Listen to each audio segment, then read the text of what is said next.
প্রত্যেকটি বাংলাদেশের প্রত্যেকটি মানুষ, 20 কোটি মানুষের 40 কোটি হাত, প্রত্যেকটি হাত শ্রমিকের হাতে রূপান্তর করতে চাই আমরা। যেই পরিকল্পনার কথাগুলো এই সংক্ষিপ্ত বক্তব্যে আমি আপনাদের সামনে তুলে ধরেছি, আপনারা কি মনে করেন এই পরিকল্পনাগুলো বাস্তবায়িত করা সম্ভব বলে দেশের জনগণের ভাগ্য এবং দেশের ভাগ্য পরিবর্তন হবে? আপনারা কি মনে করেন? কি ভাই, জনসভার পিছনে যারা আছে আপনারা কি মনে করেন আমরা সঠিক পরিকল্পনা গ্রহণ করেছি? এই যে শিল্প কারখানা, বিদ্যুৎ, জ্বালানি, ফ্যামিলি কার, কৃষক কার, এই যে পরিকল্পনা গ্রহণ করেছে, এগুলো জনগণের পক্ষে ঠিক আছে? যদি ঠিক আছে ভাই, তাহলে আপনাদের সমর্থন থাকতে হবে। কারণ আমরা সবসময় বলি আমাদের অর্থাৎ বাংলাদেশ জাতীয়তাবাদী দল বিএনপির সকল ক্ষমতার উৎস হচ্ছে জনগণ।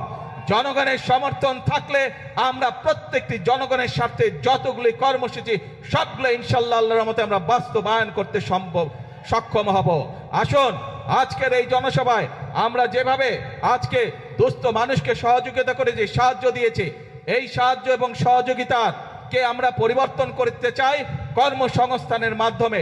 সেটি দেশের ভিতরে হোক, সেটি আমাদের তরুণ সমাজের সদস্যদেরকে বিভিন্ন প্রশিক্ষণের মাধ্যমে বিদেশে প্রেরণ করাই হোক না কেন, অর্থাৎ আমরা চাই প্রত্যেকটি বাংলাদেশের প্রত্যেকটি মানুষ, 20 কোটি মানুষের 40 কোটি হাত, প্রত্যেকটি হাত শ্রমিকের হাতে রূপান্তর করতে চাই আমরা, যাতে করে প্রত্যেকটি মানুষ দেশ গঠনে ভূমিকা রাখতে পারে, যাতে করে প্রত্যেকটি মানুষ নিজের হাতের পরিশ্রমের মাধ্যমে নিজের এবং পরিবারের ভাগ্যের পরিবর্তন করতে চায়। আমরা সেই বাংলাদেশকে গড়ে তুলতে চাই। আমরা সেই বাংলাদেশের জন্য অপেক্ষা করেছি, কিন্তু অপেক্ষা করলে বসে থাকলে চলবে না, আমাদেরকে কাজ করতে হবে।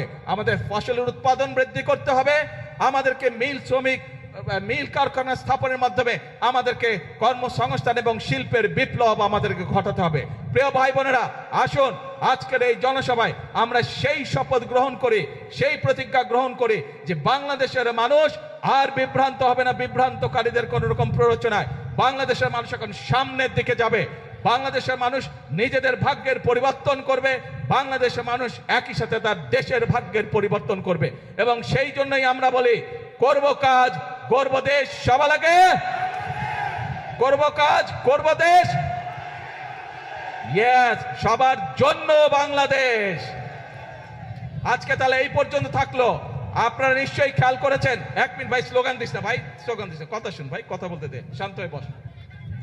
আপনারা সবই হবে, ধৈর্য ধরতে হবে, ধৈর্য ধরতে হবে, সবই হবে। আপনাদের এই এলাকায় চট্টগ্রাম থেকে আমরা রাষ্ট্রের,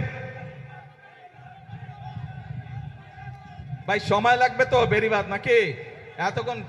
এতক্ষণ কি বললাম কিছুই বুঝলো না, বসো। আপনাদের চট্টগ্রাম থেকে আমরা 2 জন গুরুত্বপূর্ণ ব্যক্তিকে সরকারের গুরুত্বপূর্ণ 2টি মন্ত্রণালয়ের দায়িত্ব দিয়েছি।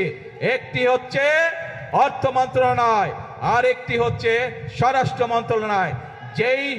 যেই বিভাগে এরকম 2টি গুরুত্বপূর্ণ মন্ত্রণালয়ের দায়িত্বে নিয়োজিত 2 জন ব্যক্তি আছে, সেই এলাকার উন্নয়ন কেউ ঠেকিয়ে রাখতে পারবে না ইনশাআল্লাহ। আজ এই পর্যন্ত থাকলো, এরপরে যখন কাজ শুরু হবে ইনশাআল্লাহ আপনাদের সাথে আবার আসবো, আবার দেখা হবে। আর বেড়িবাঁধ এইটি আমাদের মূল পরিকল্পনার একটি অংশ, ইনশাআল্লাহ বেড়িবাঁধের কাজও শুরু হবে। আল্লাহ হাফেজ। বাংলাদেশ জিন্দাবাদ, বাংলাদেশ জাতীয়তাবাদী দল জিন্দাবাদ। আসসালামু আলাইকুম।